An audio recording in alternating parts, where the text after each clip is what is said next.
Kung naghahanap ka ng mga vlog about sa sport, sa gala at kwentuhan sa bahay, kulitan, pero mas focus tayo sa gala tsaka sa sport natin. Teka muna.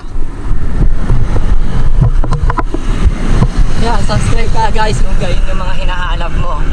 So ang topic natin ngayon, paano ako napunta sa multisport at bakit duathlon yung napili ko. Una nating i-topic, paano ako napunta sa multisport. Nagsimula ako mag-bike, mountain bike talaga, hindi ako road bike. Nag-cross na lang ako sa road bike. In short, nagsimula ako sa mountain bike. Tapos 2016 nakilala ko yung mga katim ko ngayon sa duathlon. Sila Eric, kung kilala niya si HC Maverick, Eric yung tawag namin yan, ng mga magkakasama pa kami. Sa Team Dua kasi ngayon, 4 na lang kami sa Rising Sun ang natira. Tapos kaya ako nakapunta sa multisport kasi nga sila Eric, yun talaga yung mga laro nila dati, duathlon. Kaso sila nun, relay ang nila, relay ang laro nila. Ako lang ang individual. Pero nung mga time kasi ngayon 2017, wala, di kaya. Hindi ako nakapodium nun kahit ni isa. Hindi ako nakapodium nun. Kaya nung napunta ako ng team nila, naturuan din naman nila ako. Malaking bagay talaga yung mga may kasama kang mga naglalaro na at mga veterano na. Kasi yung mga ka-team ko na yon, malakas sa bike at malakas sa run. Kaya natuturuan nila ako. Kaya yon, awa naman ng Diyos, pagdating ng 2018 and 2019, nakapodium tayo. Tapos nagkaroon ng pandemic. After ng pandemic, ang natira na lang, 4 na lang kami. 4 na individual na lang. 3 lalaki, tsaka 1 babae. Tapos may bago kaming katim ngayon 2024, si Sir Robert. Yun, ayun yung istorya kung paano ako napunta sa multisport. Kasi nga yung mga katim ko nasa multisport. Kaya mga nakasama ko na lahat, napunta ako sa multisport.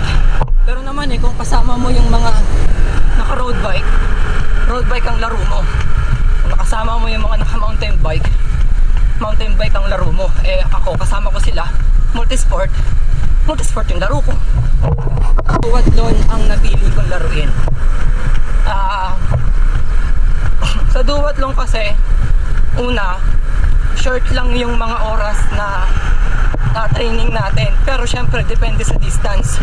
Pero bago muna, gusto ko rin naman talaga dati maglaro ng tour. Nung na-cross ako sa road bike, gusto ko maglaro ng tour. Kasi masaya sa tour marami. Tapos, kung saan ka makakapunta, dayo. Pero hindi kaya. Late na ako nagsimula maging competitive sa laro. Talagang gusto ko nang manalo. Late na ako, nasa 29 na ako nag-start maging competitive ngayon 35 na ako Tapos syempre meron pa rin namang ginagawa, hindi kaya ng oras. Tapos LDR pa kami ng wife ko. Hindi naman pwedeng mag-tour ka. Ang training mo lang is 1 to 2 hours lang. Tagaytay lang, hindi kaya. Kaya nung mga nakilala ko nga sila Eric ng 2017, 2016, nag-duathlon sila. Tinry ko mag-start ng duathlon. Sa duathlon kasi, nung nag-start ako, wala akong idea kung paano yung training. Wala akong idea paano ginagawa. Kala ko nga dati iniiwan lang yung bike sinasandal lang Meron pa lang transition area. Di pa ako sanay nun. Sanay magtanong tsaka mag-research. Nung pumasok ako ng duathlon, doon ako natuto mag-research talaga na paano yung training. Asa talaga ako sa Google nun. Asa sa Google, tsaka asa sa YouTube. Training ano ko nun. Doon talaga ako umasa. Kaya yung mga naglalaro ngayon ng duwatlon na meron mga coach na nagsisimula, napakaswerte nun. Kasi mas mabilis yung madedevelop nila. Madedevelop ng lakas nila. Tapos, sa duwatlon kasi yung oras, halimbawa ang distance lang ng leg 1 is 3:33. Konti lang yung time consume mo sa isang araw na training. Pwedeng tumakbo ka lang, pwedeng magbike ka lang, or pwedeng magbike run ka. Sa mga susunod kong video, paliliwanag natin kung ano yung mga training na ganon. Pero sa ngayon, yan muna yung topic natin. Hindi katulad sa tour, kailangan mo talaga yun nga ng mahabang oras na halos araw-araw may training ka. Yung sinasabi ng mga nakakasama ko nag-tour, nagpapahinga man sila pero mahaba pa rin yung oras ng training nila. Hindi katulad sa duwatlon, short lang talaga yung oras na pwede mong ibigay sa kanila, pero kailangan may program ka. Kasi nagsimula ako magduwatlon, wala akong coach. Ngayon lang ako nagkaroon ng coach, 2022. Kung hindi pa nagpa-coach yung isa kong ka-team, hindi pa ako maiinggit magpa-coach kasi napakaganda ng resulta pag may coach ka. Alaga ka at yung program na binibigay sa'yo, tama.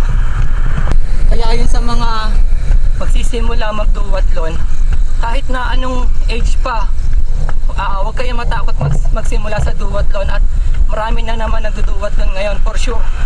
Marami na kayong pwedeng pagtanungan at huwag din kayo mahiya magtanong kasi part yan sa laro. Kailangan talaga natin magtanong para sa improvement natin.